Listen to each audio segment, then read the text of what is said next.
my friend, founder of the Simon Wiesenthal Center, Rabbi Marvin Hier.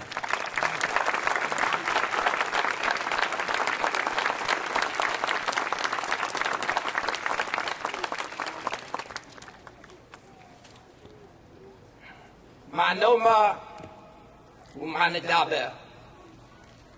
What is there to say or speak?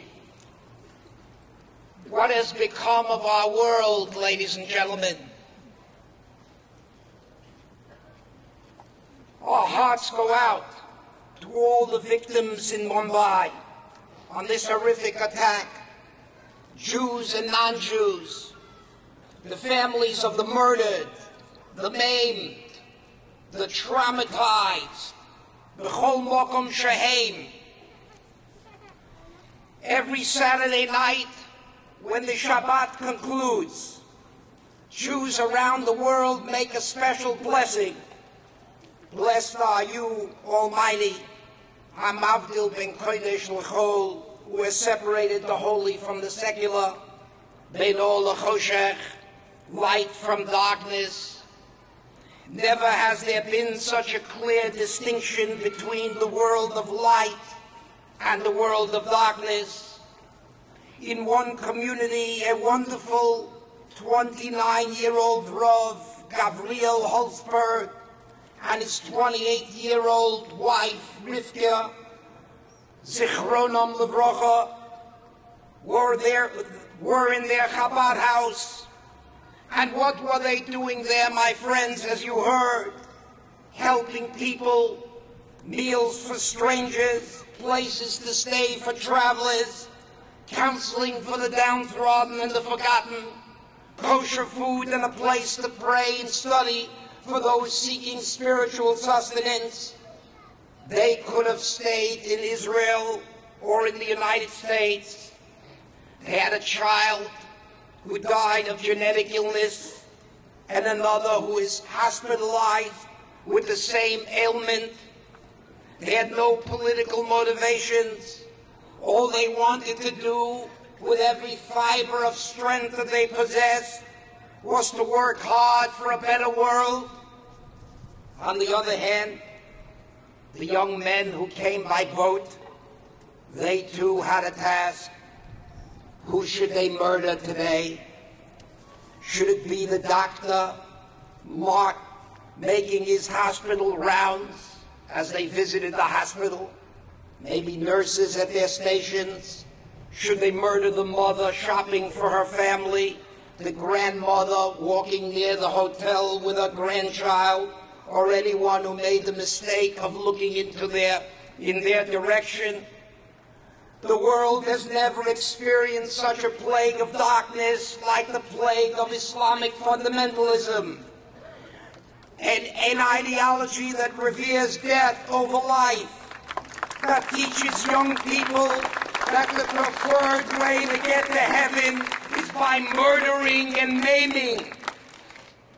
Even the worst murderers in the history of all of mankind, the Nazis, Yimach Shemom v'Zichrom, who gassed millions, but for themselves, they would do anything to live another day. Look what happened to Eichmann and Mengele while they were on the run. They would hide in quicksand if they could live another day. But not these Islamic fundamentalists. They can't wait to murder someone so they can get to heaven and have the chutzpah to tell the world that they'll be invited to God's table. The world should be very clear. No one could sit on the 50-yard line on this call.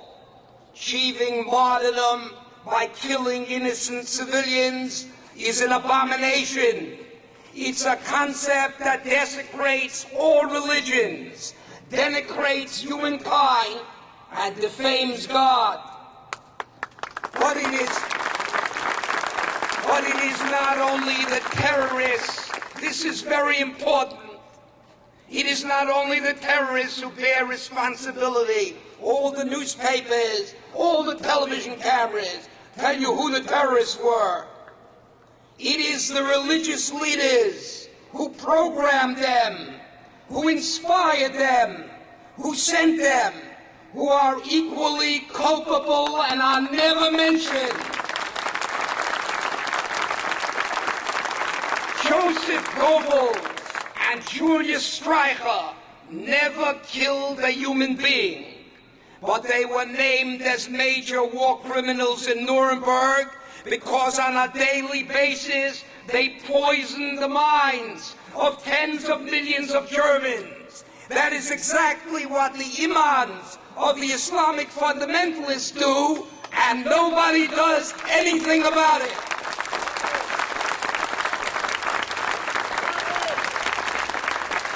The world must not remain silent. As Rabbi Shochet said, we have the tools to do something. Let me tell you some of the tools. The United Nations must make suicide terror a priority.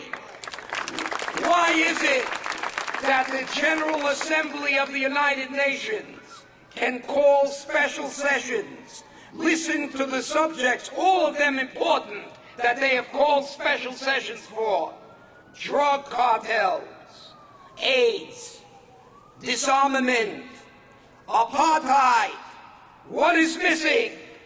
They have never called a special session to deal with the greatest crime of the 21st century, suicide terror. Why not?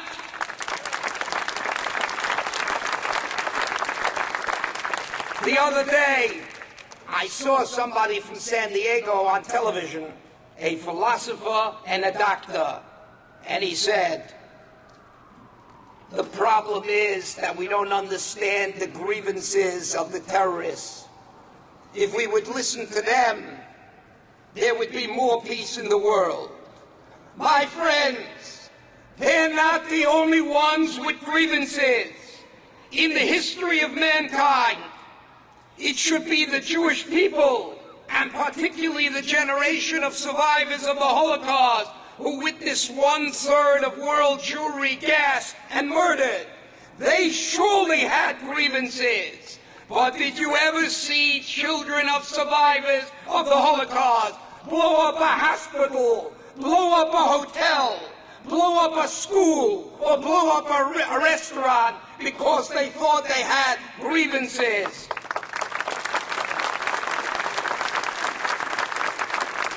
Instead, what was their reaction? The survivors of the Holocaust picked themselves up by the bootstraps. They taught themselves how to smile, how to love again. They educated their children to dignify the world, not destroy it. They taught their children to contribute every day of their lives to the world and not demean it.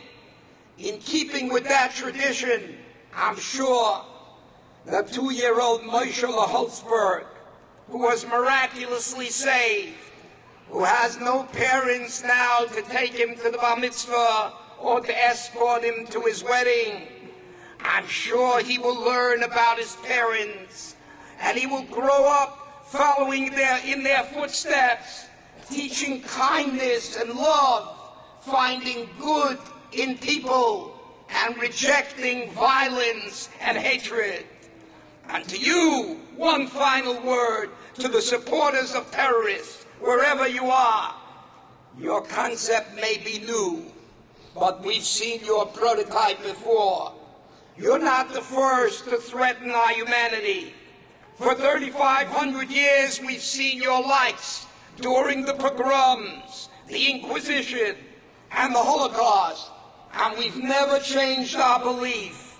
To use a metaphor that is appropriate for the forthcoming festival of Hanukkah, that one cruise of light that emanated from the Chabad House in Mumbai has contributed more to humanity than your whole ideology and your whole way of life.